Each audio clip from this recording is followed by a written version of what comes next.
Hello, welcome back once again, everybody, to another episode of Bandwidth and Banter. And that dancing, gyrating little lady over there is my wonderful co-host and co-creator.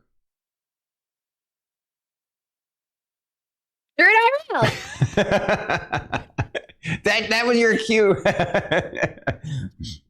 Thank you for joining. Thank you once again, Druid, for helping me. For us creating this together. You know what I'm saying? Yeah, it's amazing. Because every time we do this, every single time we do this, it just makes my heart happy. Me too. My goodness, last week was a fantastic episode. The first of a lot of firsts, because it was our first time with our special new monthly episode where we're going to have a special recurring guest, right? It was the first time. Wait, what are the other firsts? Help me out. BT being our first interview ever, right, and then being our first reoccurring guest, right, or for the second interview. Yep. And it just was delightful. Indeed. And I want to raid from Scronbag. Perfect timing, just as we're getting started. Fantastic. Arigatou gozaimasu for the raid, Scronbagging folks. Welcome in to Bandwidth and Banter. Yeah, and also it was the first interview of the new year too, wasn't it? Yep. So fantastic. BT is awesome. So being part of Stormkeep, and we appreciate him dearly. My goodness. Sure we do. We have an incredible person on the show tonight. We can't wait. Like, we've had so many of this particular circle of streamers that, like you said earlier, just feel so honored and lucky, and like the universe is just like, boom, you get a really cool person, and another one, and another one, and another one, and yes. And this particular person is just a sweet, warm, gentle soul, and just a great talent and streamer. We got to lift him up and help him do good things. I am speaking, of course, about the wonderful WheelyF. Here we go. Let's have him on the show right now. Let's go. Hi, WheelyF. Hello. Well, the F is silent. Right. Oh, you can say Wheelie. I keep doing that. It's like a habit. It's a weird habit. No, you can say it. It's just, I think it's easier for people to just say wheelie. So, but you're 100% right. Yep.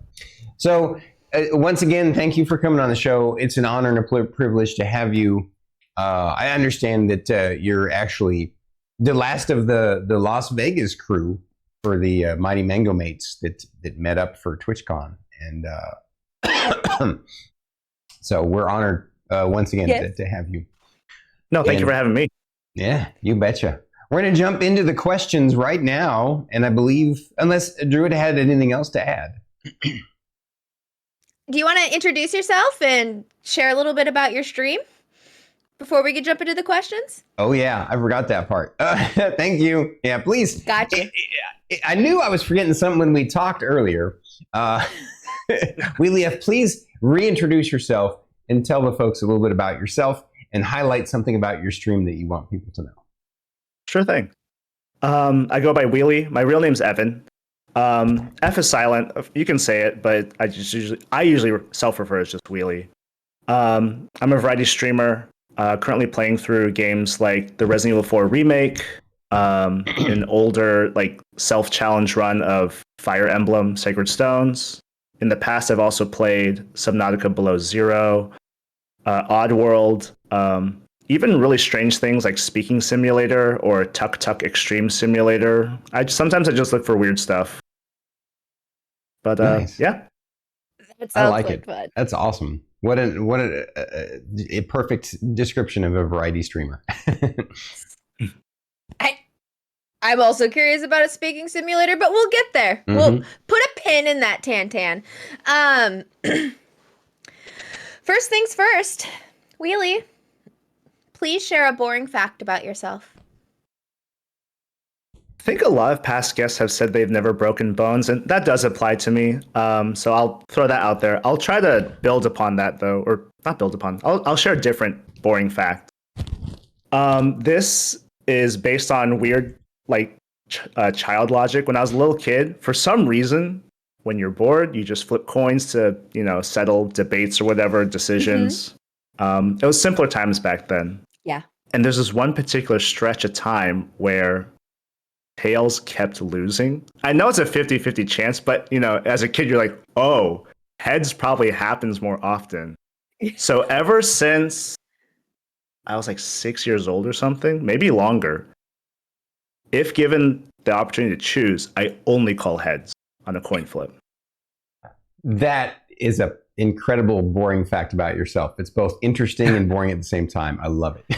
It is amazing. I love child logic like that just Right? like sticks with you into adulthood. Indeed. It is so good. Perfect. Thank you for that. So good. Inspired answer. As speaking of inspired, how did you pick your Twitch name and what was the inspiration for that? Oh, I can definitely answer this. I do have chat condensed because I will find it distracting, but I'll type it out. It'll be easier if I type out what it used to be. Okay. It used to be Wheely Fortunate. And it was, I've capitalized it for it to be more legible, but it used to be all lowercase. And it's kind of a pun on the fact that I was once on the show Wheel of Fortune, and I was so new to streaming. I was really afraid of, like, will someone go digging one day and be like, hey, he's using, like, our brand in a way that we disapprove of. Not that I do anything ridiculous on my stream, but just, like, we can't have this association. So I thought about calling myself, like, Wheel of Fortune Dude or Wheel of Fortune Evan or something. Yeah. Or Evan from Wheel. Yeah. And I thought, like, what if that's too on the nose? I'll change it up slightly. So I just made it Wheely Fortunate. And it's also kind of like a homophone, like really fortunate, because I do feel really blessed in life. Yeah. Right. Very convoluted explanation. And then one day I was in a stream and someone said, "Welcome in, Wheel Fortunate," and I was like, okay, I should change it because it's really long. I should add capitalization. I don't even remember the name of that streamer anymore, but I was just like, I can see why this is confusing to say. So I changed it to just WheelyF. Amazing. I love that. I like the original name. I think it's very clever. Very clever. WheelyF works good too, though.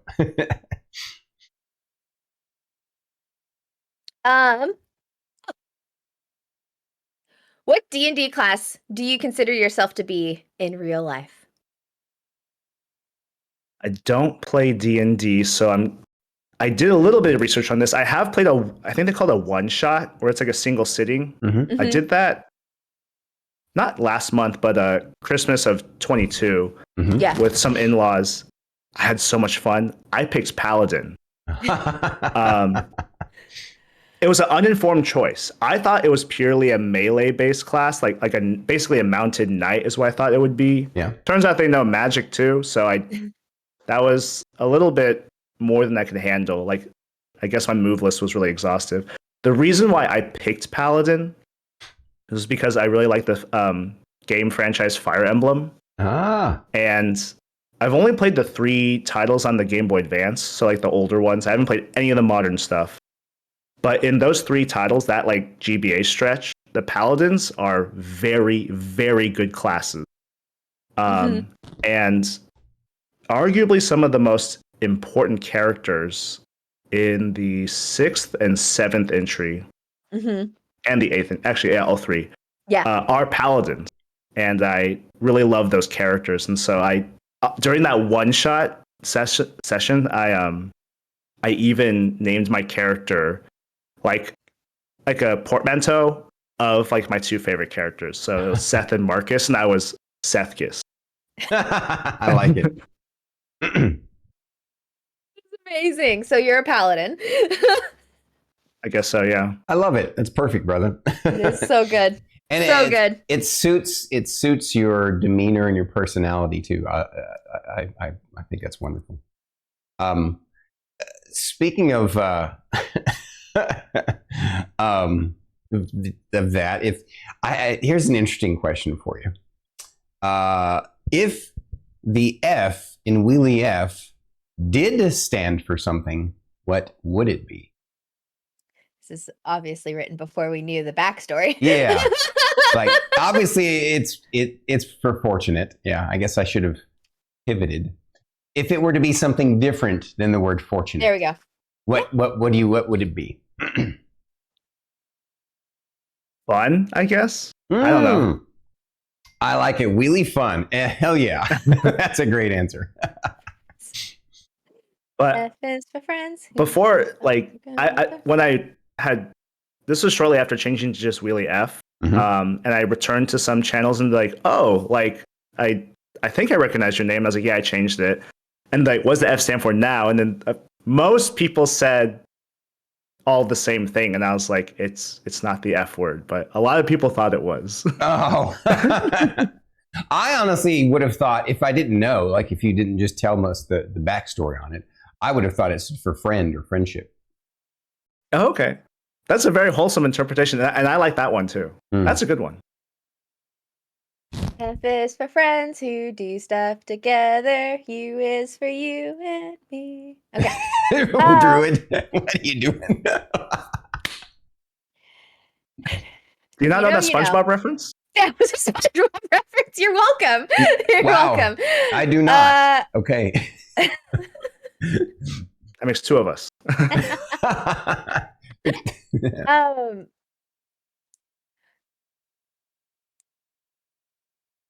Just try to compose myself for this question. I apologize.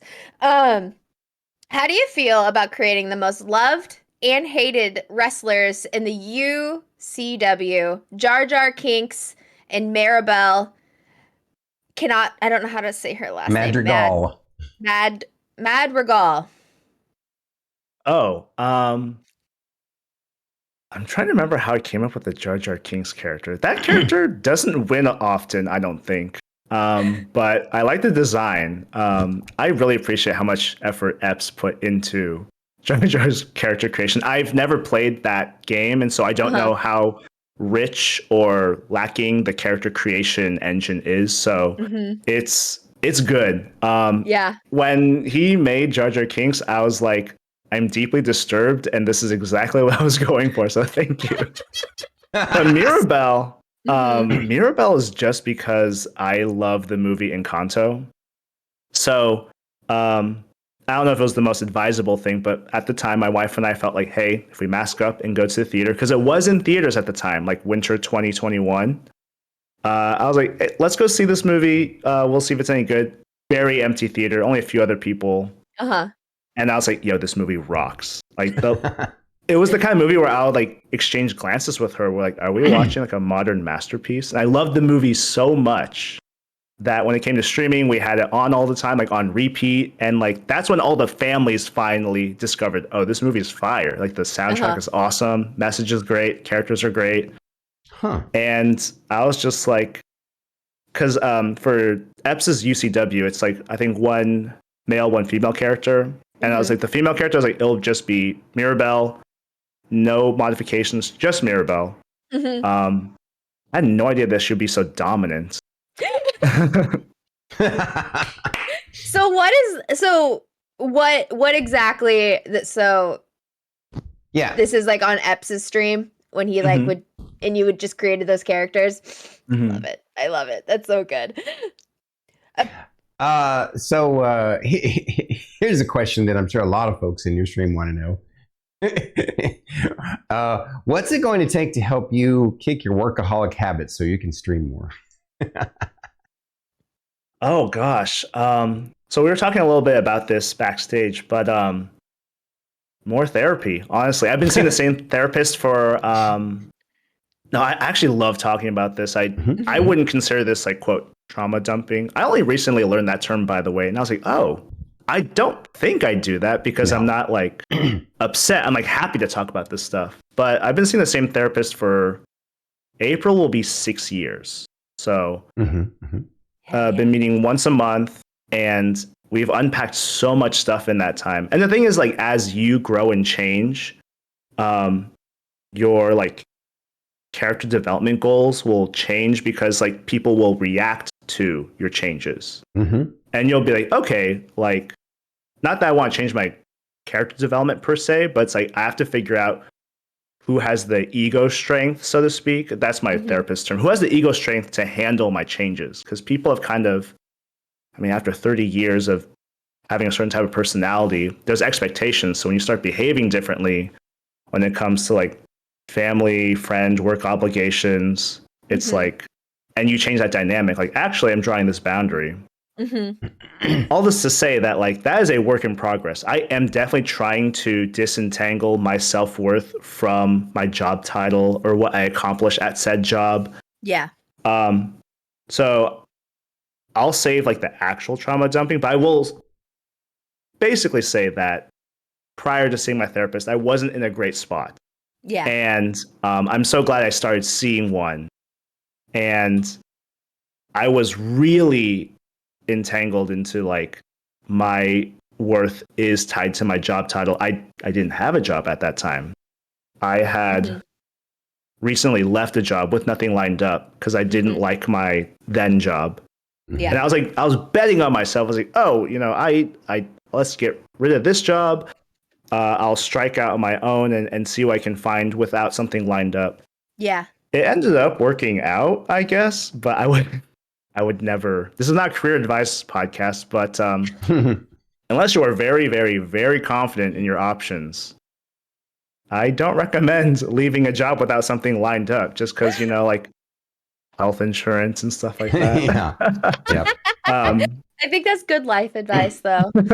But I did that. And it put me in a really kooky spot. And I've grown so much, but even with so much time and distance from that period of life, I'm still really entangled in that. So I don't know. I'm working on that. I have lightened my load. There's a lot of like volunteer stuff I had last year that I've wrapped up. I don't know if you can see these two boxes behind me. So these are boxes that technically belong to the PTA that I'm no longer on the board of, but the board of directors, like, they take on a bunch of like, because we don't have like a separate office. Yeah. And I haven't handed this off to the current board yet. They've been serving for several months now, and I mean, understandably, no one wants to take. They're just acrylic display boards or something, display stands. They're heavy and they take up space, and so we can't store them at the school. Yeah. Anyways, that was an aside, but like, I like both physically and mentally am like trying to offload my plate. Yeah. And I mean, my resolution this year is to stream more consistently. So Right on. Yeah. Well, I want to acknowledge you for sharing what for some people is an uncomfortable truth, and that's that you are seeking therapy. I think that we should normalize that because you know, you go to the doctor if you have, you know, a physical injury or illness, but you know, for whatever reason in our culture and our society, we don't normalize trying to take care of our mind. But it's really our whole experience of the universe, of the world, is through our mind. And so it's one of the things that we should be focusing on for improving its health of. And I want to acknowledge you for that and tell you that I appreciate you being a stand for those folks, and so that people know that they shouldn't be afraid to do that. And so well done, sir. 100%. And I just also want to say, like, I do completely understand, like, your identity being wrapped up in your job. Like, I've only worked customer service, but like, I was talking about it a little bit, but it was way worse when I was younger because, like, you know, it just is like, it becomes like that place where you're like, I gotta prove myself, you know, and it's a tough battle, and I'm so proud of you. You're amazing. And agreed. Yes. Thank you. Now, I love talking about therapy, and yeah, I agree. It's more about like, there's this assumption it's about like crisis mode, and there is like crisis, like there are times in people's lives where it is an emergency. Right. Mhm. But then there's also like I go once a month still just because it's more about maintenance. The best athletes in the world, my analogy is they still have coaches, they still have people who do form checks. They say like your shooting form's different. Like for the past 2 weeks, I don't know if you've noticed, but we can tell. They go over tape. It's just about maintenance, and it's like Yeah. having a coach for your mind. Like, hey, have you noticed you've been talking about yourself in this way? Like, I didn't notice. It's like, well, I did. As your therapist, I noticed that your language is like the way you refer to yourself is different. Let's work on that. Mhm. Yeah, I have some family who think that you're just paying someone to like listen to you, and I'm like, oh, that is such an oversimplification. Agreed. That's Oh, such a yeah. stigmatization. Like, I really enjoy going to my sessions. If it was something I dreaded and didn't think I was getting value of, I mean, I'm the one paying the bill. I would have stopped booking sessions, but I love it. I love it. Right on. Right on. Normalize therapy, guys. Let's Yes. go. um, Wheelie, what drew you to Twitch? Boredom.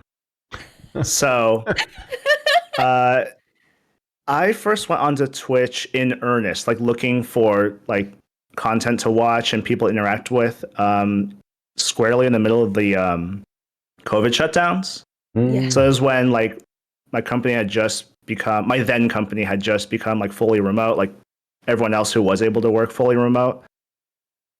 And I just got super bored. Must have been like May 2020 or something. And I was like, I like watching finished speed runs, like VODs on the GDQ YouTube channel or something. And I was like, maybe I'll go watch someone practicing for a speed run.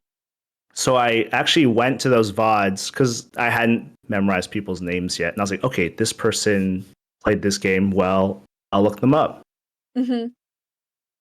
Speedrun practice, no offense, speedrunners, is like my least favorite content. It's so boring. I cannot stand watching people practice speed. I love watching the finished thing, but watching people practice, I was like, I can't do this. Yeah. And some of the personalities who were speedrunners, they also do other content. Some of them were like just doing reactions to like people fighting on YouTube. And I was like, this is also not my bag either. Yeah.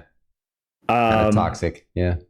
And like, so, but I kept holding out hope. Like, people like this platform. There must be something that will click with me. And then I was like, okay, so speedrun stuff, not that interesting.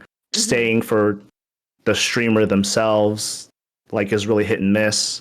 And then I made this really conscientious decision to try to follow smaller, like people with very low view counts. Thankfully, you can filter that way on Twitch. And I was like, well, I just finished Subnautica. I'll go find someone else who's playing Subnautica. Because I loved. By the way, if you haven't played Subnautica, please go play that game. It is one of the best games I've ever played. The sense of discovery is incredible. But I was like, that was one of the more enjoyable experiences I had recently. I'll see if someone else is playing that. Someone who doesn't have like a waterfall of chat, right? Yeah. And that's why I stumbled across Mayberry. And that was kind of my introduction to like a Twitch community. She was in the middle of the run. That's where I met Chase. I believe that's also where I met Front and I think Spud and Biz. I forget the exact order. I just remember asking like, hey, what are you trying to accomplish right now? And like, it was just really cool to be like, okay, I'm just going to sit here. If you need help, let me know. I don't want to aggressively backseat. Yeah. But it was just so much fun to watch someone else have those aha moments, not necessarily in the same order that you had. And just fun to compare. Like, once they did something, I would say like, oh, I was wondering when you would put that together, kind of put one and one together. And it's like really cool. Yeah. And then like that same group of people encouraged me to stream at some point. And publicly, that is. I did have private stream experience during the shutdowns. I also was streaming just on Discord for my nephew since we couldn't, meet physically. I was like, oh, I'll, show some stuff to him. I played Subnautica for him. So that was your question was my introduction to Twitch. But my introduction to streaming was just connecting with my nephew remotely. That's That awesome. is so cute. Yeah, that's beautiful. Yeah. I literally felt my heart grow one size just Mhm. then. I felt it. So on that same note, Wheelie, what did family and friends think when you told them that you planned on streaming? Friends were supportive. A lot of the people that I would chat with through other Discord servers, like, yeah, you should do it. You know, you should totally try it. And I also kind of practiced with them. So with my nephew, I played through certain games, and then with my other friends, um, I would sometimes stream myself playing like Sekiro or whatever, just like struggling mightily. And that was kind of like my practice runs because I was just streaming to people I knew in a server that only had them. So we knew the viewer base would be really limited to people I trusted. Yeah. Family, they're indifferent. Like I told my parents just like, oh, this is a new hobby I picked up, and like, oh, cool. When I told them that I also sometimes streamed for my nephew, they're like, oh, like that's really awesome. Like you should get a screen grab of you two on, because you can like show your camera on Discord. Yeah. And like, yeah, we miss the nephew. Make sure to get a photo of you two hanging out, right? Yeah. So they were more interested in the fact that I was connecting with my nephew than like they're like they don't understand Twitch as a platform. Yeah. But then friends of like my similar age and generation, they're supportive. They don't think it's weird or anything, but I also understand that's not their preferred medium of entertainment. So most of my local friends actually don't watch me, which I take zero offense to. Back up some background. When I first learned about Twitch in like 2015, a coworker showed me on his phone, like, "Hey, check out. Have you heard of Twitch?" And I was like, "This is the dumbest thing I've ever heard of. Like, why would you?"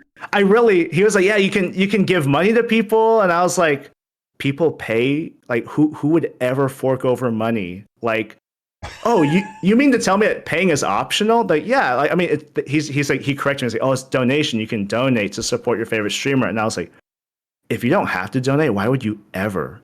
And he's like, "I don't know, man, to show some love." And fast forward to last year, and my wife had to sit me down. I was like, I looked at her bank statement.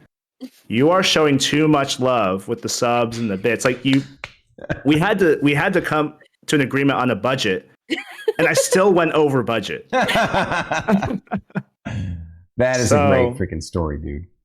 But it's just like me going from like, who would ever watch this? Who would ever give money to like, I can't get enough of it. I know a couple of streamers who are that way too. I feel very called out, Stormy. All right. I'm also addicted to spreading the love. It's hilarious. Stormy had to sit me down and be like, "All right, Druid, listen." And I'm just like,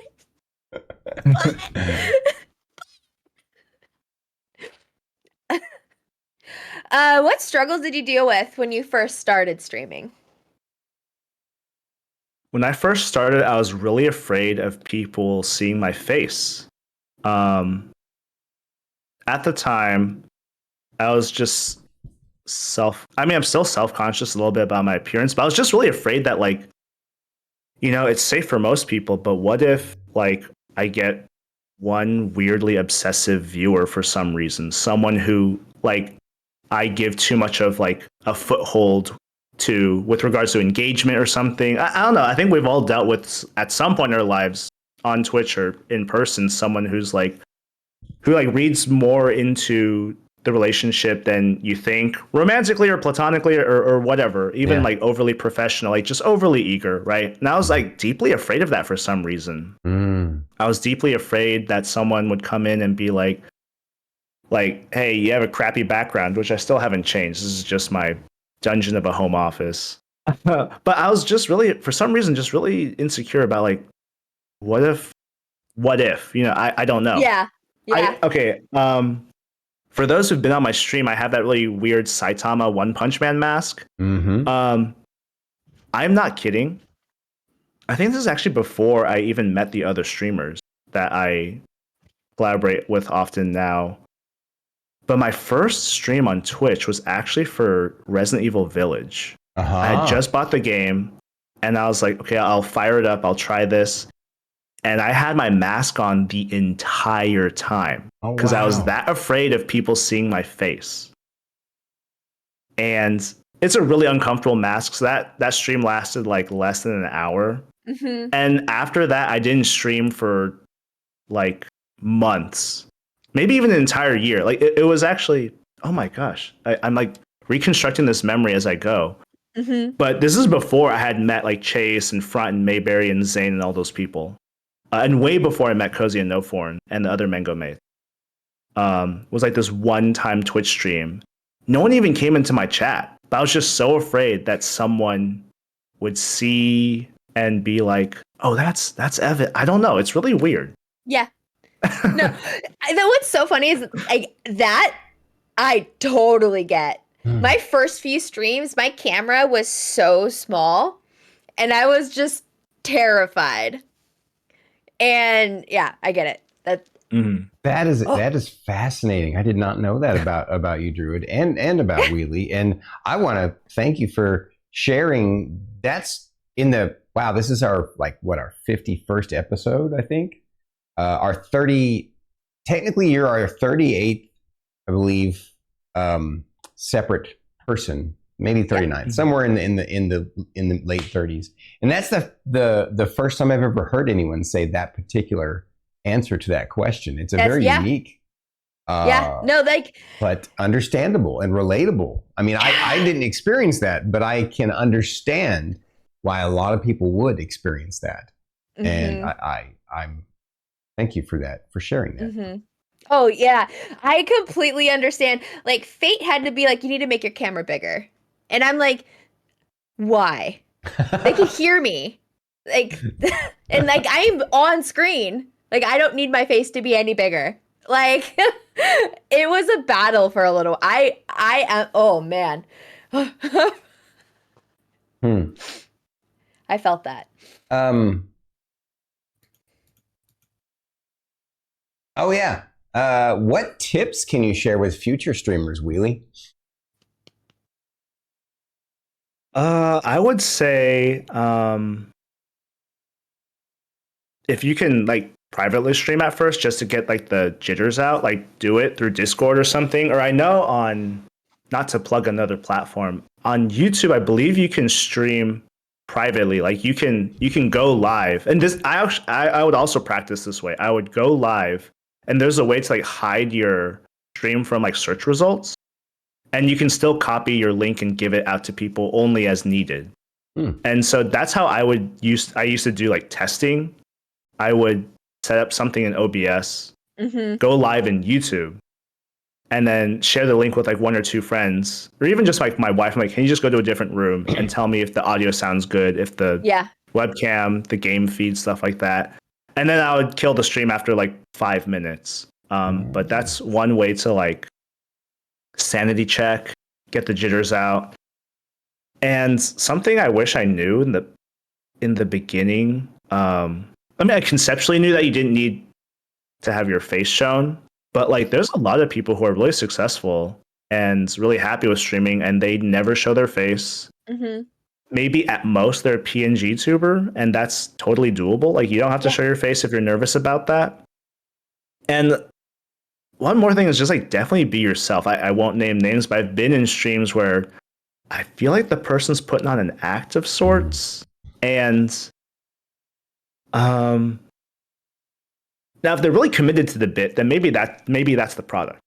But there's also times where I'm like, I think this person would rather not act this way, but I think they think they have to act this way, and they really don't have to. And at least I can tell, and it doesn't feel natural. Like just be yourself. Like I was really surprised how many people gravitate towards my channel when I don't think I have the greatest production value. I don't like the sound of my own voice. I'm not super skilled at the thing I'm doing, but it doesn't matter because people just show up to like, I don't know. I like the way the person goes about their like the meta play or whatever. I made up that term just now. It's beautiful. I also hate the sound of my own voice, which has been a weird thing for me to get over. So I empathize so much. Wheelie, we are slowly becoming best friends. I hope you realize that. I hope you do.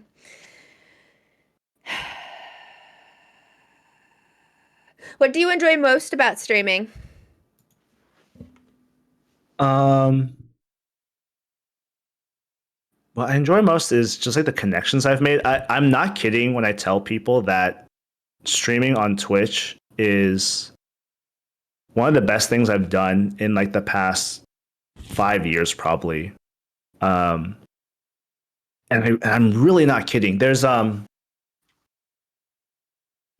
These dots might not seem very connected, but I will try to connect them. So, um, there's a movie out there called Puzzle from 2018. Everyone should go watch Puzzle. Great movie. Just go look it up. Puzzle from 2018. It's basically about a housewife who realizes that she lives her life in according to other people's expectations rather than what she wants. Mm-hmm. I'll just leave it there. Mm-hmm. And after watching that movie, I watched it alone. Like I think my wife was busy with something. I think she was gone for the weekend. I watched it by myself, and I was like, whoa, like all my therapy plus like this really perfect story. It really resonated with me. I was like, I relate so much to this housewife. I realized that like this is the thing I'm trying to disentangle. I lived a lot of my life based on what other people expect or what makes other people comfortable, whether it's I think my parents first and foremost, siblings, even in-laws. Gosh, one of the reasons why I went to my current career field was because this is tangential, but you'll see how it's related. My now in-laws, I didn't even get an offer. I turned down an interview. I turned down an interview for a job and accepted an offer somewhere else. And my now wife confided to me, she's like, yeah, my parents recently told me to break up with you over that. And I was like, oh, okay. She didn't, but obviously. But honestly, that is a huge part. Like hearing that story, I'm glad she told me, like kept it real with me. But it also really fed into this loop of like, oh, in order to be with the person I love, I have to go into a field I might not really like. I have to adjust my behavior to keep her in my life. And that was like 7 or 8 years ago, and I still there are remnants of that that I still operate from. And I'm not even remembering the original question. I'm just like talking now. No, it's okay. What was the original question? What do you enjoy most about streaming? Okay, I will tie this back. Don't worry. We're gonna round the bases. No, we're good. We're good. I like this. So, like, something as simple as putting on my Discord, like, hey, I'm going to be streaming tonight or, 1 or 2 days from now. One of the reasons why last year I gave very little notice when I went live is because I never felt like I had a good reason to set aside time for myself, for my own hobby. I felt really guilt-ridden being like, oh, I'm just going to sit in front of a computer screen and play video games and chat with people rather than do this responsible thing, like work more or answer that email, yada, yada, yada. And I think Spud's the best about calling me out on this. He's like, how come you didn't tell us you were streaming today? And I was like, because I didn't know I had time, because I wait till the 11th hour to see if I'm needed for something, and streaming has taught me like I can set boundaries and I can tell people like I'm going to do this thing, and you might see no value in it, and that's a you problem, Yeah. I feel brave saying this out loud on camera with like-minded people, but I would actually be terrified to say that to other people who are like, shouldn't you be doing this instead? Or like, this is a hobby that my parents have never deeply understood or embraced. They kind of like tolerated it. So, gosh, yeah, this is stuff I carry from like my freaking childhood and stuff. Like, like, is it bad that I enjoy this? Because it's something that my loved ones never deeply embraced. They just tolerated it. Mm-hmm. But having a support network of people who are like, no, we like it when you go live, and Mm-hmm. we like it that we met you, and you should just do it. Like, Yeah. you're overthinking this. Yep. Yeah. And It's the power of the Twitch communities, man. It's right. beautiful. And the Mighty Mango Mates are amazing. Uh-huh. I love that you have figured out that it's okay to like what you like and that you're worthy enough to like what you like. Just like Epsilons would say on his channel. A little bit of a paraphrase there, but you know, you are worthy to like what you like and do what you want to do with your life. And we appreciate you. That is a great answer. Thank you. Like, So, the feels are switching there. gears a little bit here. How long have you been playing video games, and what was the first one you ever played? I've been playing them for as long as I can remember. I believe the first one I played was Super Mario Bros. 3, which is a heck of a title to start with. It still holds up well to this day, I'd say. Fun fact, the reason why we had an NES console at home was I have two older sisters, and the oldest one, I think she saved up enough babysitting money to like have one, buy some games from either the store or like garage sales, whatever. By the time I started like playing the console, she had like moved on from it, so it basically became my console. And we had a lot of titles. Yeah, we had the first and third Mario Bros. We had the second Zelda game, which is super hard. Don't play it. It's so hard. I got into I don't want to say a spat, but one time I was talking to someone in someone's channel. I don't even remember. And they're like, oh, that game's not that hard. I'm like, I politely disagree. It's one of with my current gaming skills, I cannot beat it without a guide, without like save states and stuff.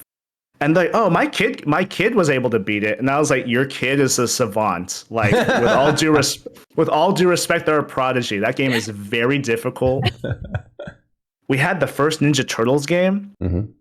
I can't believe I'm admitting this, but I loved the NES so much that on like a bored weekend, I would just put in the first Ninja Turtles game, and I would beat it in one sitting. It's super hard. If I've tried to fire it up again, and I can't beat it. I was like, how did like 6-year-old me do that? Like, how did I do that? How did I beat that game multiple times? Just, I'm bored. I will beat Ninja Turtles today. That's awesome. It's super difficult.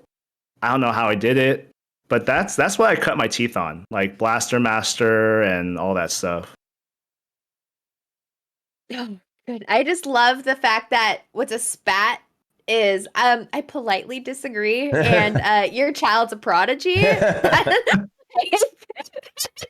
I just shoot somebody down and compliment them at the same time. It is so good. It is chef's kiss. So good.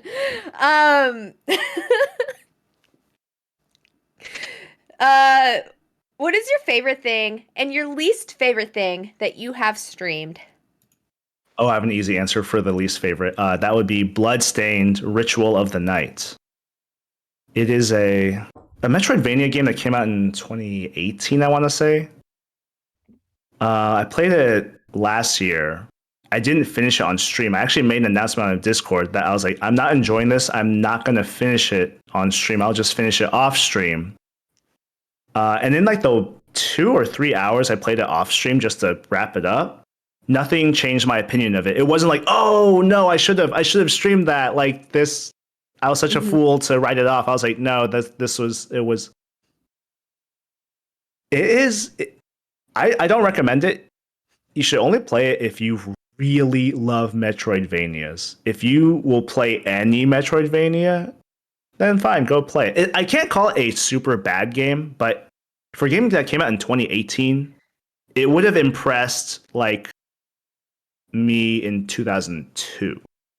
Like, I was really disappointed and I wasn't having fun. And I love that genre. And I was like, this game is not that great. Wow. So that's the easy least favorite because I literally Yep. didn't finish it on stream. Uh-huh. In terms of favorites,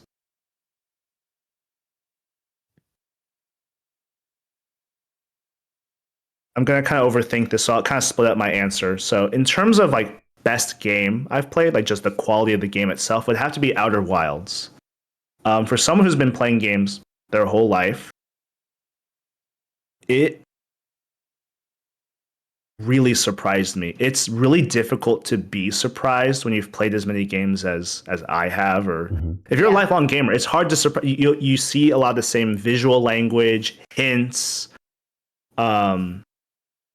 like there's so many like carbon copy Souls like games out there, and I enjoy that genre, but like once you've played one, you know what to expect. You're like, oh, big empty room, something's gonna come over that hill. Yeah. You know, there's really specific, like a lot of the tropes are the same. And even when I play a really, really great game these days, like I loved Hades, but I wouldn't say Hades surprised me. Yeah. It's just a really, really, really great expression of its genre. Fantastic game. Everyone should go play Hades if you have the patience for it, because it's difficult, but it's a great game. But Outer Wilds took it to another level where I was like, I come in with this ocean of like expectations for a genre, for what games can and can't do. And as you peel back the layers, as you complete the game and make progress, you're like, whoa.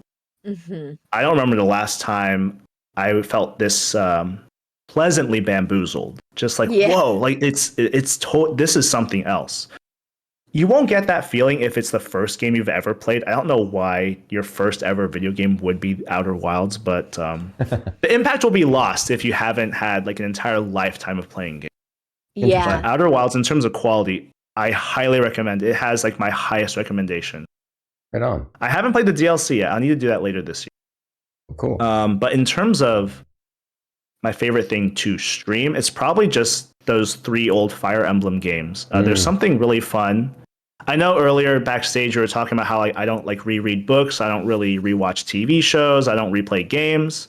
That's like the one exception. I will replay those 3 Fire Emblem games because there's a weird analogy. It's like fantasy football. You're like, who will pan out this time? Like who's gonna have a good run? Like this character who usually sucks, like is getting all the good RNG rolls. It's kind of fun to cheer on the underdog. It's fun to experiment. It's really weird. It's like the one series that I will replay for no reason. I love Right it. on. Speaking of games, what's the scariest game you've ever streamed? Streamed or played? Streamed. And if you want to answer played as well, if they're 2 different things, that's fine. Sure. How many horror games have I even streamed? I don't think that many. It'll be easier to answer the played one. Okay. Well, this is high school me. But one game I borrowed it from a friend, a next door neighbor, and I couldn't finish it because it freaked me out too much, was Silent Hill 2 on PlayStation 2. I was playing some of it and I was like, I'm very uncomfortable right now. And like my siblings didn't want to shoulder surf, so I really was like alone. And I was like, this is freaking me out. So I returned it to my friend and I was like, I got like 2 hours in, and it made me very. So I don't know. Maybe I should revisit that. I heard they're making a remake. Maybe I should play the remake when it comes out. Cool. In terms of a scary game I actually finished, Alien Isolation. Oh man, there were definitely times where I would pause for a long time, and I'm like, I need to catch my breath. I'm actually really afraid to continue. I was really liking the game, but it really did a number on me. There's it's not so much the jump scares, it's like the dread. It's like really harrowing. I was like, I really don't think I have the health or the resources to get by. Like, I don't know the patrol patterns. I got really nervous, but I did finish that game. I don't think I streamed it though. In terms of stream, it would probably be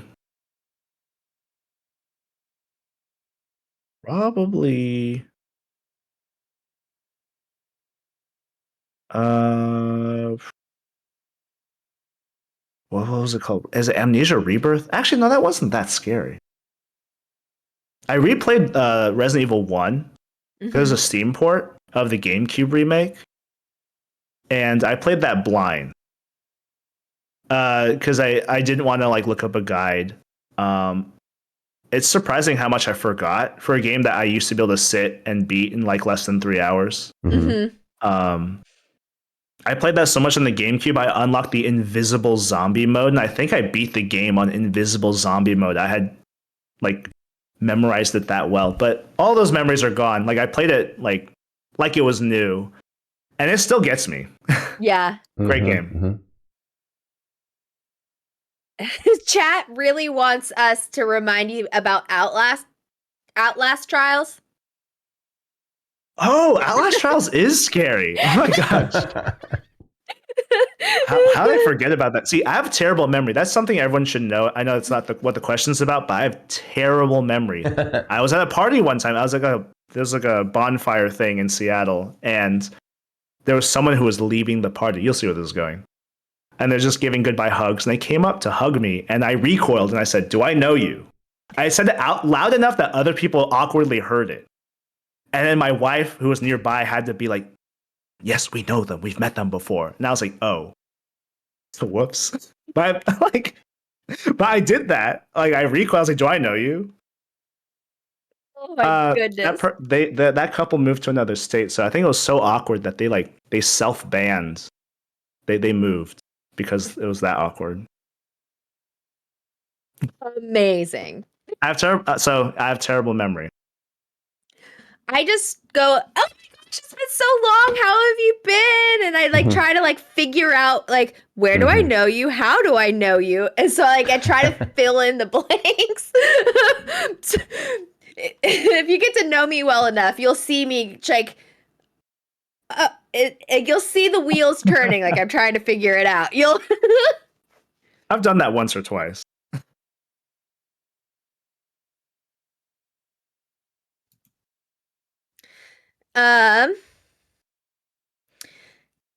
How did you find the Mighty Mango Mates circle of streamers, and who was your streaming connection to them? I believe it's Cozy. Of the Mango Mates, the Cozy was the first one. And I was streaming Tunic, and I decided to just raid out after one particular day. And I was like, oh, this person has... I usually try to find people with like... Well, this policy's kind of changed. Like doing a raid to someone you've never met, it can be kind of dicey. There's one time I raided into someone and they didn't have a camera or mic, and so it was just like, okay, I'm gonna leave now. But this one time I was like, okay, let's try to raid into someone who has like 2 viewers or something to get them over that 3 viewer average hump. I just very fortuitously raided into Cozy Conchile, and Nice. That was like, it was very fortunate because I was like, oh, I like the way that they're approaching the game, without a guide. They're kind of learning as they go. So like, yeah, it was just so fortunate that the way that they approached the game was really similar to how I approach it. And it just also fortuitously, my viewers really clicked with Cozy as well. So sometimes like the raider will be the only one who's like, oh, I'll stick around. Yeah. But like everyone wanted to stick around. Everyone kept coming back for her content. And now she's an incredible content creator. Indeed. Yes, Agreed. she is. We love her. On that note, please share a highlight of your trip to TwitchCon to meet the other Mighty Mango Mates. I have okay, so I think I forget who said it, but when we first like made contact with each other in the hotel lobby where we were staying, I forget who said it, but someone said, "Oh, you're tall," and I'm 5'8", and I was like, "No, you're all short." Like that's, I did not say that out loud, but in my head, I was like, "I'm tall. I'm 5'8". I don't remember who said it. Yeah. But someone said that, and I was like, okay. It's so good. I mean, that's more like a honorable mention. But in terms of like, I can't pick a single thing. Like it feels so surreal. Like these people who I connected so well with online. I was really nervous to meet them. I was like, are they the same in real life? Mhm. Are they gonna think, like, is anyone gonna feel like relationally bamboozled? Like, oh, this person's like so not cool or something. But just the overall feeling of like meeting each other, like, met the hype. Yeah. Just that general thing. I can't name any particular meal that we shared, or like karaoke was great. That was great. Going to Dre's nightclub together was great. There's so many. Even like going to workshops together was great. Like I can't rank it. It's like the whole weekend, just like, I guess, crystallizing that connection in person was so cool. I can't pick a specific moment. It's just the whole trip's a highlight. It's a highlight of last year for me. Yeah. Right on. Well said. Same, Tan, same. Minus a 0.5, but you know, gotta add the hair. What was it like to be on Wheel of Fortune? Take two. What was it like to be on Wheel of Fortune? Please share a highlight of that experience. Highlight of being on the show is like solving a puzzle. I solved the prize puzzle. That's the highlight. I solved the puzzle that on top of any cash that you've earned, you get a prize on top of it. Like, it's not a tile on the wheel for that particular round. Solving the prize puzzle is definitely the highlight. A fun fact about filming is that it's really cold in the studio. I mean, it's a big space. They can't keep the heat on, I guess. Maybe it's not well insulated. I don't know. For cost reasons, they don't turn up the heat. It is chilly. If you watch the episode, I don't know if you can tell, I am like trying to suppress a shiver the entire taping. It is chilly in there. Interesting. Wow. Yeah, I wish I wore like a sweater vest or something. They tell you to dress like business casual, which is why I like wore a tie and a button-up shirt. But I should have like, I don't know, like a quarter zip like sweater over. I don't know. It's chilly. I had no idea. Right on. That's a unique take. I appreciate you sharing that with us. That's amazing. On that note, or kind of the opposite of that, where's the least interesting place you have traveled to? The least interesting place I've been to?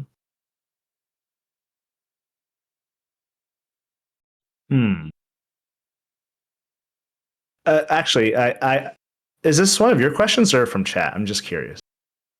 It's one of ours. That's one of ours. Actually. Okay.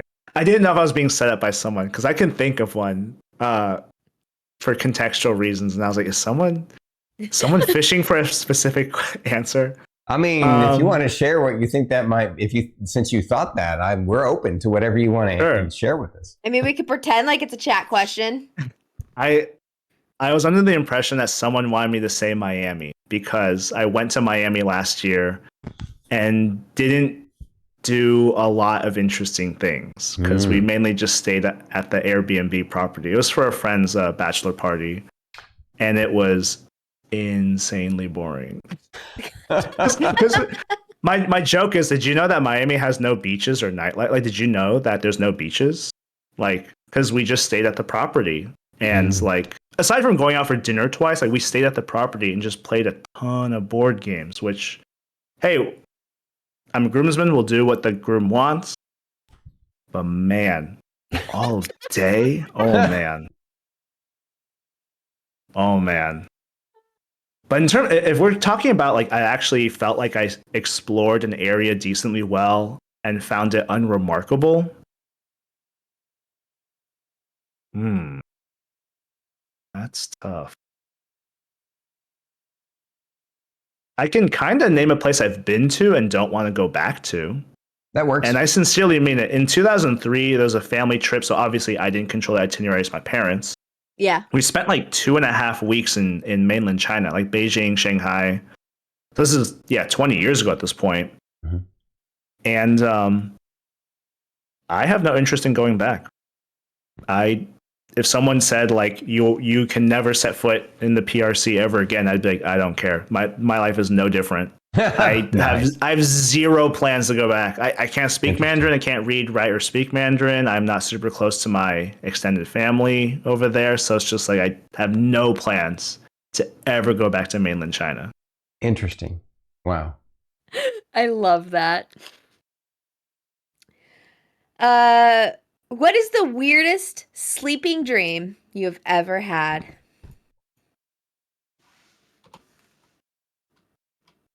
Ooh, there's multiple ways I can interpret this. Yerp. Let's do the safe way. Wait, actually, I can talk about weird recurring dreams I have. That's good. Love yeah. it. Mhm. We love Okay. that. We love that a lot, actually. We actually prefer the reoccurring dream answers. Just kidding.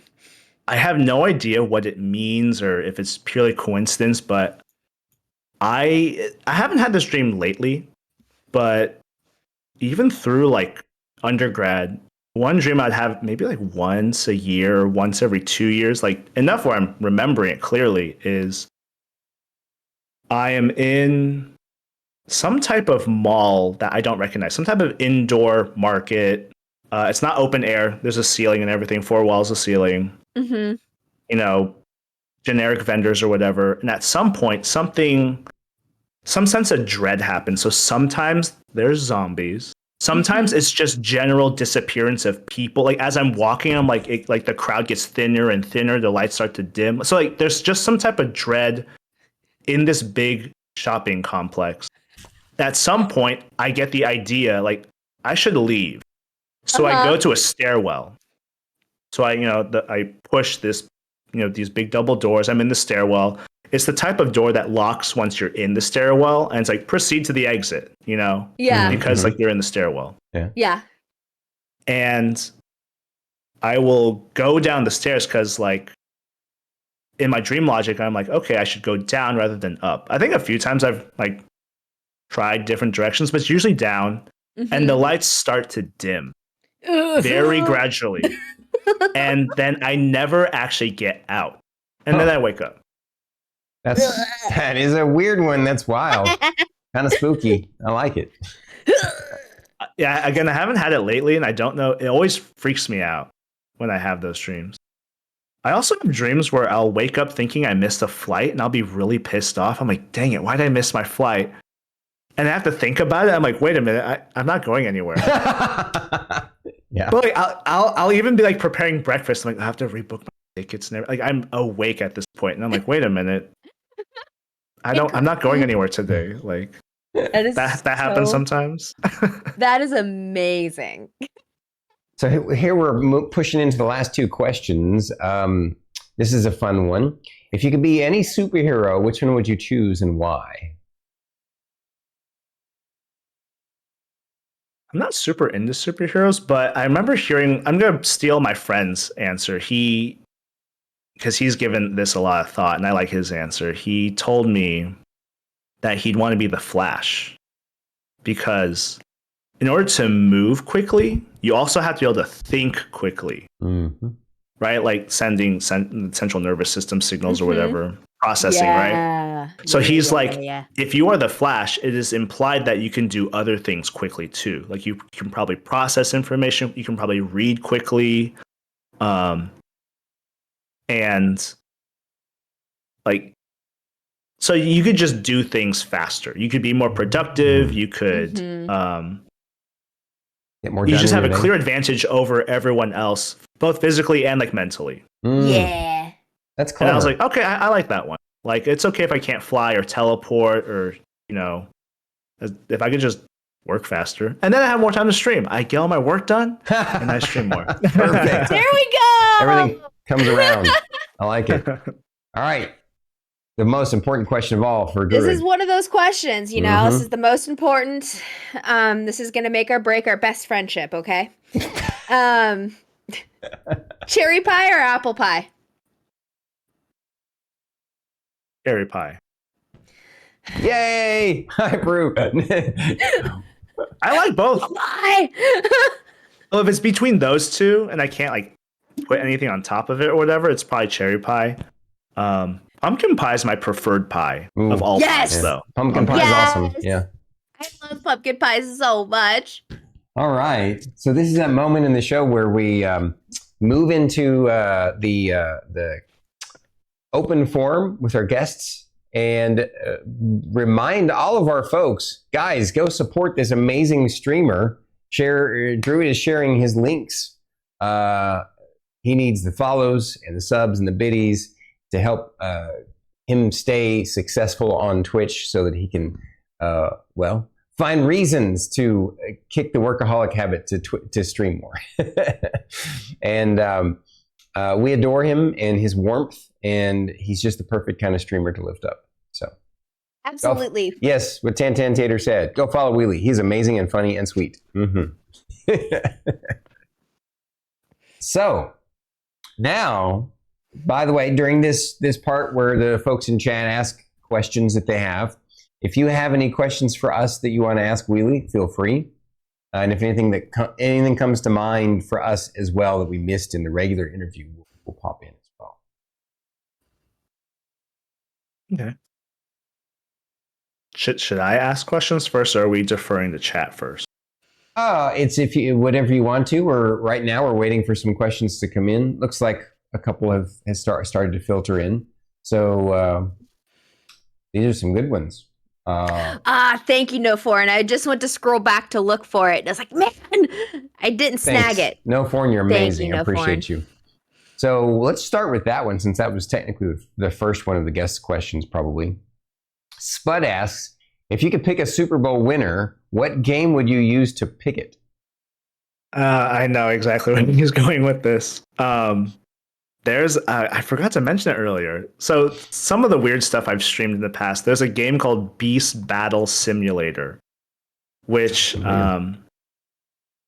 it's ridiculous. You can have like fire wizards versus stegosauruses or something, or like it's ridiculous. It's and I like to joke, it's super accurate, because there was one year where there's no literal eagle, but you can put like seagulls. So I put like 11 seagulls versus 11 Patriots. Like I was simulating the Super Bowl, and I was like, let's see who wins. And there's no football mode, but there's soccer. You can make them play soccer. And the Seagulls won. And so I was like, okay, the Eagles are going to win the Super Bowl. And then they did. And so now I jokingly say that like it's a super accurate playoff simulator for the NFL. Oh gosh, I should try that. I forgot about that game. That's awesome. I think it would be fun to simulate this year's Super Bowl. The Patriots had to be like musket wielders, and I was like, okay, this is close enough. Like, I guess they used muskets back then, right? I'm not a history buff, but Beast Battle Simulator. Nice, thank you. I'm gonna have to check that out. Tan Tater asks, how are you able to think of such quippy jokes and one-liners? For context, Wheely has taken up more than 50% of my quote archives. I wouldn't say it's a skill I work on necessarily, but that sounds like some sort of humble brag. Like I don't know, like things just come to me, and I don't always think that they're funny. I don't always know if it'll land. I'll just type something in chat, and like I think something that my brain does is I'll break up a word. So actually the other day I was in someone's stream, and I whispered to them, I was like, I think this person might be a troll because their name, I think it has an innuendo in it. And then the person replied like, really? Because I read it this way. And I was like, oh, that's a normal name. I read it like there's like somewhere in the name was like Dong, like D-O-N-G. And I was like, oh, they're going for something inappropriate. And then the streamer was like, actually, I think this is how I read it. And I was like, oh, okay, that's much more normal. Like, I think my brain just does this thing where I like cut up words like as I'm reading them. Mm-hmm. And then I just like shove things together. Like it's like a background process. It just happens. Oh yeah. And also this is your time to humble brag, just saying. Like This is your space to humble brag. Mm-hmm. And then we're gonna sit here and go, yes, Queen, that is correct. That's what we're doing. Okay. We want you to humble brag. Right. Serendipix asks, what is the best thing you've ever eaten? Despite the fact that I'm an omnivore, I've noticed that when I go to like some super hyped up restaurant that my friends tell me to go to, assuming it meets the hype, because they don't always. The thing I always remember is like a vegetable dish. So there were, or at least like not like a red meat protein. There's a local sushi restaurant I went to, and they did like this omakase thing, like multiple dishes. And one of them was like this egg cake thing. Like they called it tamado tofu. That was incredible. And then there's this other restaurant, which it's not the most expensive restaurant in the world. It's like, I don't know, on Yelp, it's probably $2 signs or something. So like, decent date night place. And they, I don't know how to say this. How do you say like potatoes au gratin? Am I saying that right? Au gratin? Au gratin? gratin. Au gratin. Is that how you say that? Okay, well, it wasn't potatoes. It was artichoke au gratin. What? I've never had artichoke before. Huh. It was so good. And we didn't finish it. We took it home. It reheated well. It was delicious. I've never had artichoke in my life. Interesting. Well, I have to look up that recipe now. But That sounds so good. It was delicious.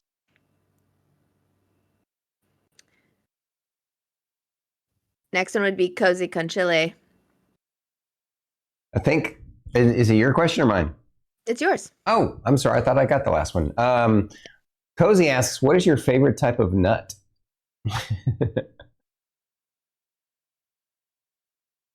Mine is druid, but sorry. That's a very clever answer. I think I know where she's going with this.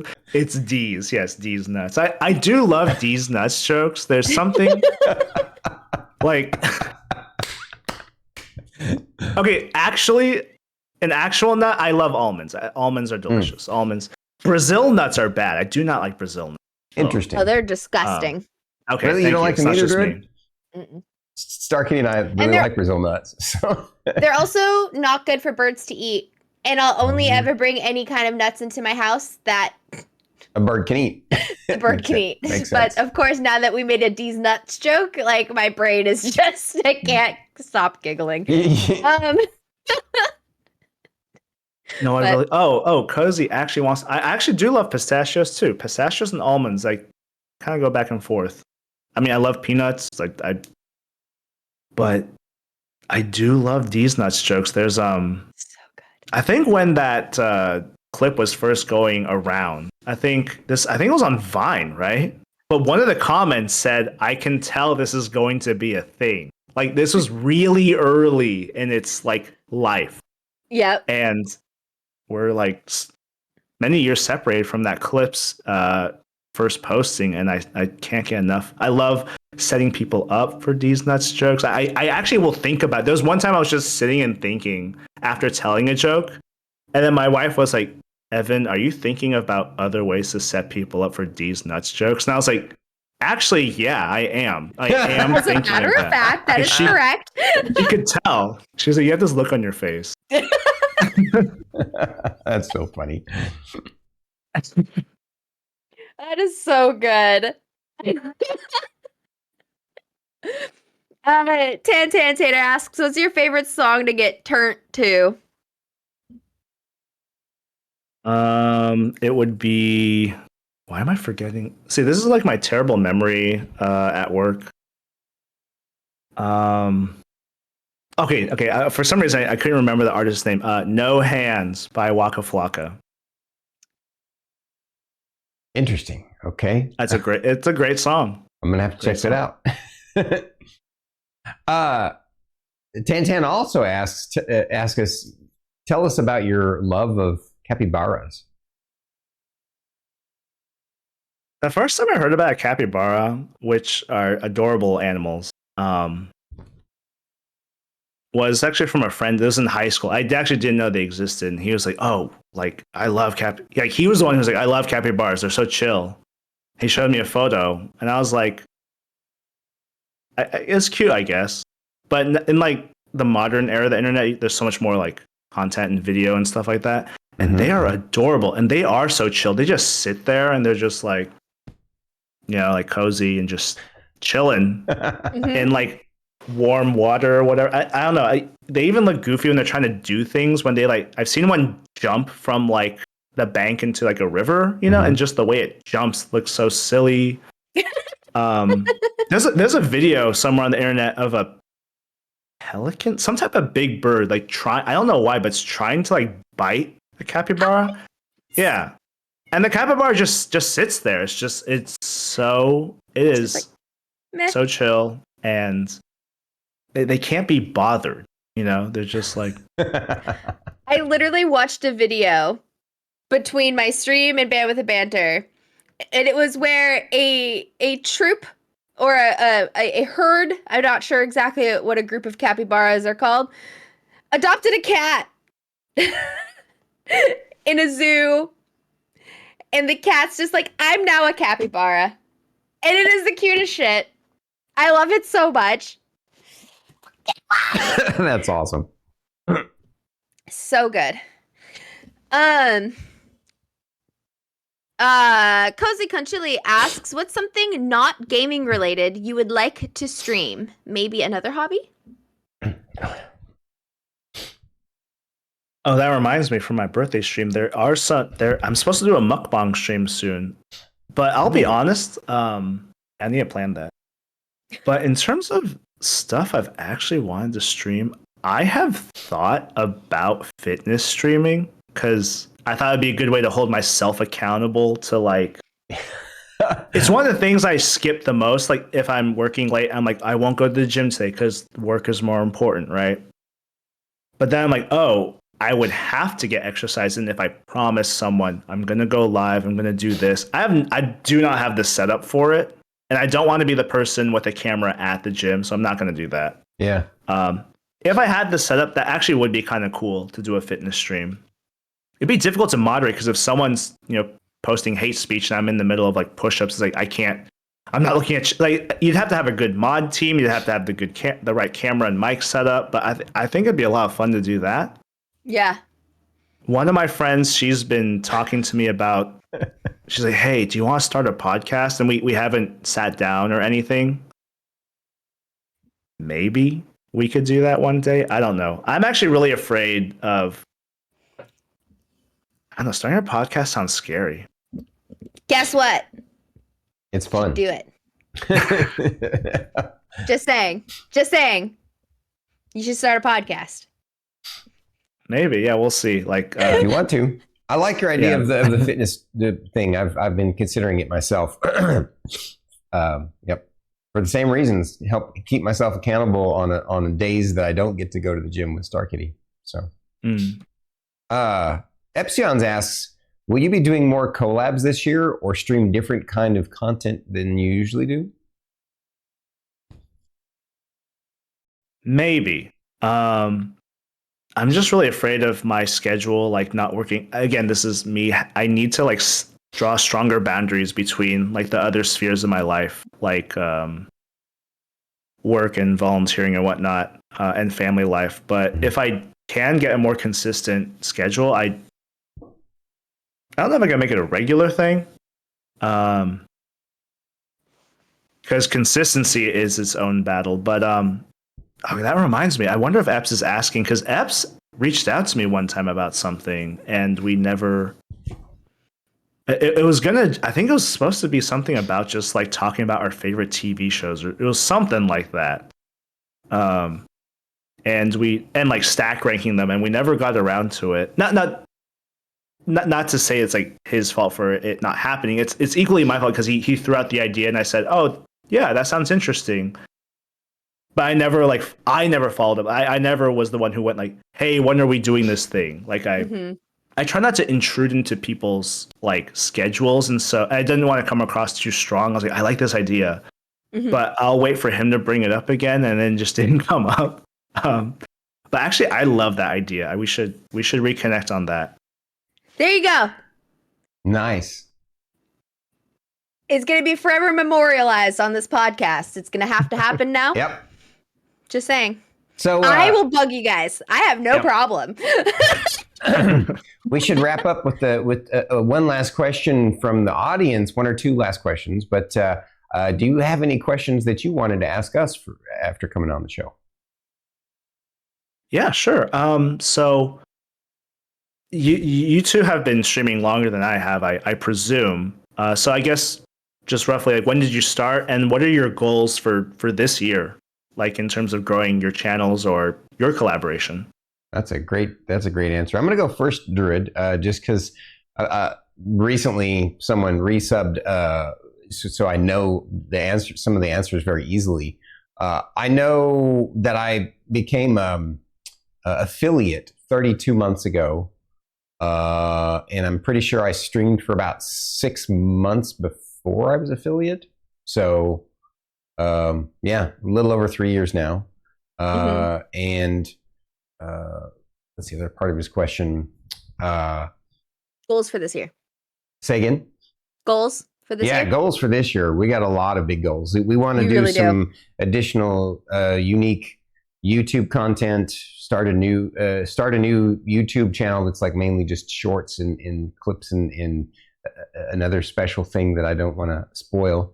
But keep an eye out though, guys. Yeah. We also have some big, the main focus for this year for me, for sure, is two big things.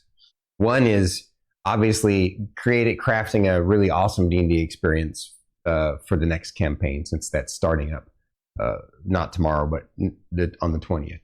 And then the second one is Bandwidth and Banter, taking it to the next level. We're doing the special episodes where once per month we're going to have a recurring guest on. It's super tough to pick from the like 40 something people awful. From last Just year. saying. Yeah, the 30 something people. But we've kind of used some dice and some we've basically narrowed it down and so we're going to try and have recurring guests on. So some of you folks out there, you can expect us to reach out to you. And then on top of that, we really want to start growing Bandwidth and Banter, so that we have some wish list people we'd like to get some really big streamers on, but not because we want to highlight the big streamers, but because if we get some big streamers on, we can then highlight all the other folks in our communities and our super communities better by building Bandwidth and Banter to be able to be this sort of platform for smaller and medium streamers to jump off from. Just it's the whole concept of Bandwidth and Banter is to highlight and uplift struggling streamers who are just incredibly talented, positive people. And that's what we want to see grow on Twitch. And so that's one of my those are my two big goals: the D&D and Bandwidth and Banter stuff, and then of course the little extra cool things we have in the fire. And I'll leave the Druid's answer to Druid. I've been streaming about 6 months less than Stormy, and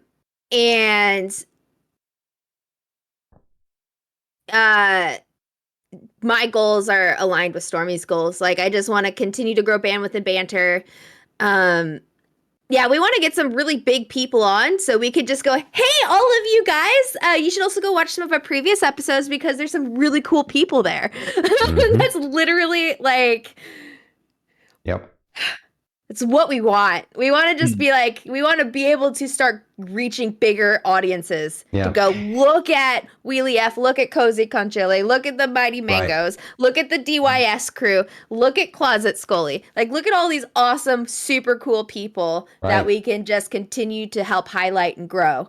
And then I've recently learned that one of my favorite hobbies is teaching people how to navigate the Twitch creator dashboard. Really? I don't know why. Okay. I love it. I'm like, this is how this works, okay? And it's just I've been loving it so much. It's beautiful. I don't know. So I want to keep helping like baby streamers just get a footing. Right. And that's kind of one of my own personal goals. Right. Is just like helping people and baby streamers. I just love to adopt them. That's awesome. I don't know why. To be clear, no matter how successful Bandwidth and Banter gets, obviously we have dreams like everybody does, and goals and plans and things we're working towards. And the only reason why we want Bandwidth and Banter to be bigger is so that we can bring more people to streamers like yourself, you know? And so even if we get to the point where we're having well-known YouTubers or content creators, you know, some of the big folks on, whether it's YouTube or Twitch or whatever, like our primary focus will always be the smaller content creators until they can be bigger content creators too. So, Yeah. Looks like I'm gonna let you ask Star Kitty's question if you'd like, if you see it. I saw it and then I scrolled away from it. Oh, this is a perfect question to end. I agree. All of the questions have been amazing, but you know, I really like this one to end the questions. Is what's a piece of advice that has stuck with you?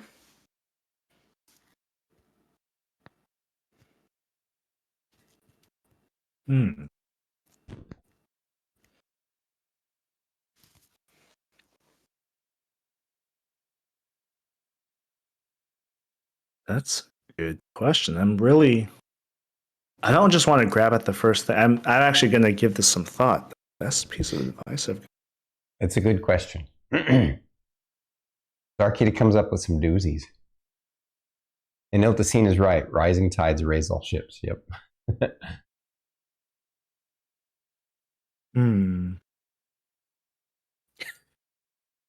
Sorry, I really want to give this a lot of thought. No, go for it. For anyone who's ever asked me a question in my channel when I'm streaming, they know I kind of overthink things, but it's because I'm trying to really give a good answer. I don't just want to say, like, reach for the stars, you know, something you find on, like, I don't know, a cup or something. Right.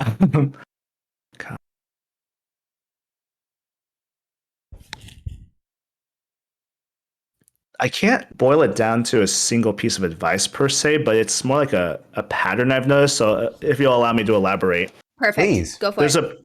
There's a podcast I don't listen to anymore just because I haven't really made the time for it. But when I used to have to commute for work, I listened to a lot of podcasts. And there's one called Business Wars.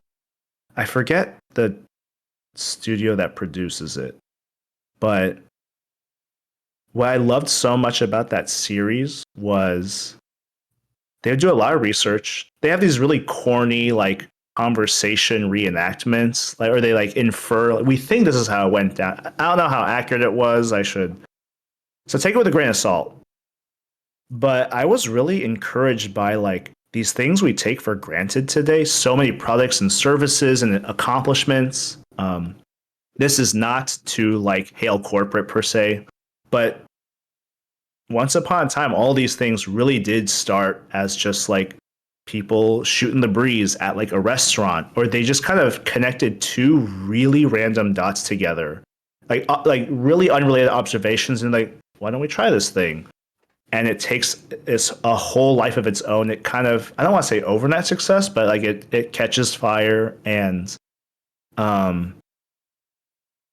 like, the takeaway, like, pattern I saw was, like, you might think that something you do is insignificant, or an observation you have, an insight you have to share is insignificant. Like, oh, I shouldn't say that in the meeting. I shouldn't bother unmuting. I shouldn't share this thing with a friend or family member or something. I should not let out this impulse. But I think you should. I mean, yeah, you know, fear can prevent us from saying, like, what if it doesn't land well? What if I get left out of the room? I don't know. You're right. You're going to have to deal with that on your own. But I will say that there's so many fantastic things that have happened because someone was like, why don't we just take a chance on this crazy idea? Like, one of my favorite series, because there are multiple episodes, was they're talking about candy, like confections. And M&Ms are so whatever these days. I don't know anyone who says M&Ms are my favorite candy, but the idea of a candy coating around chocolate was, like, revolutionary, because then you could transport it, you know, melts in your mouth, not in your hand, right? Like, that's a slogan, right? This is not a plug for M&Ms. per se, but it's just like, it's crazy how like someone was like, what if we put candy over chocolate? And like they're super successful, and it set them apart from every other competitor because their candies were not only like tasty and colorful and presentable, but because they were easier to transport. Like logistically, they are the superior product. It's so weird. Like, Yeah. Anyways, I know that podcast is about business and products and services, but like applying it to the self, like you might think something about you that you wish you could share is not important or it won't land with someone, but you've got to let it out because you have no idea if like the friends you're going to make, the connections you're going to make, the opportunities it's going to present. And yeah, you might step on someone's toes or have a misfire here or there, but like all the big things we take for granted they really did start small. Like none of their episodes are like, here's this 800-pound gorilla who became 1,600 pounds, like Right. It's all like, here's this ridiculous idea that somehow caught fire, and now it's like this thing that has life of its own now. Right on. That's a great answer. And I have to share, she might be mad at me, but that's okay. So the irony is that she was the one who gave you that question, and she also is one of those few people who M&M's is her favorite candy. So I know Front Street Fellow's just like, yep, Star Kitty for the win. That was awesome and a perfect way to wrap things up. amazing. Wheely, you're I'm incredible too. Yep, and we appreciate you joining us. It's been an honor to have you. Thanks again for your thoughtful and wonderful perspective on things. Now, Stormy and Druid, thank you so much for having me. It was a huge pleasure. We're so lucky. Likewise. Indeed, we are, Druid. So incredible. Just, I'm blown away. The all within Twitch, it's weird and amazing and mystical almost, because look at all the amazing people in the circle of the Mighty Mango Mates, and the amazing people in our circle, and the amazing people in Circle DYS, and we're all like coming together, creating a bigger circle, this bubble of happy, joyful, like positivity. I mean, sure, we have goofy fun, and there are moments where we all have our dark moments, and we help each other out, support each other, things like that. Now, but the whole point is that like it's just something special, this warmth and this love that radiates out. And I'm just super, super thrilled that we're able to do this. And freaking Wheely is just the kind of people that we want to lift up. Yes. So if you guys didn't already, you might as well go do it now. Because if you don't do it now, I'm going to cry myself to sleep tonight. Yep. So I expect all of you to go follow Wheely. Go follow him. Send him your biddies and your love and your subs. Yes. And we appreciate you so much. Absolutely. And with that, time to wrap up. Who's our next episode for next week? Art of Mike Disney. Oh, and yeah. This so was one that excited. I found through Rusty Tonics. I'm super thrilled about Art of Mike Disney. He's a really casual, chill, older gamer. Actually, he's not a gamer. He's an artist. He's a miniatures artist. He paints D&D figures and Warhammer figures and stuff like that. And that's like primary, and he's very successful at it. He's very good. He's actually one of the quote unquote biggest streamers that we've had on the show. So I'm looking forward to this. I'm excited. And he's just a really chill, I don't know what's the nice way to say that he's older, but just a really chill dude. And dude, he's just a dude, and we're super stoked. We're so excited. I'm looking forward to it for sure. Yes. So now that's it. Sorry, guys, but it's time for us to wrap up the show. So outro time. You ready to get this on the road there, Druid? Go for it. All right. One more time before we do the final outro. Thanks again for joining us for Bandwidth and Banter. Has been amazing. And as I said just now, repeating myself, but thank you for coming to the show. Please drop a like, subscribe, and comment down below. If you're listening to the podcast, please rate and review the episode. We're Bandwidth and Banter. Thank you. And good night. Goodbye.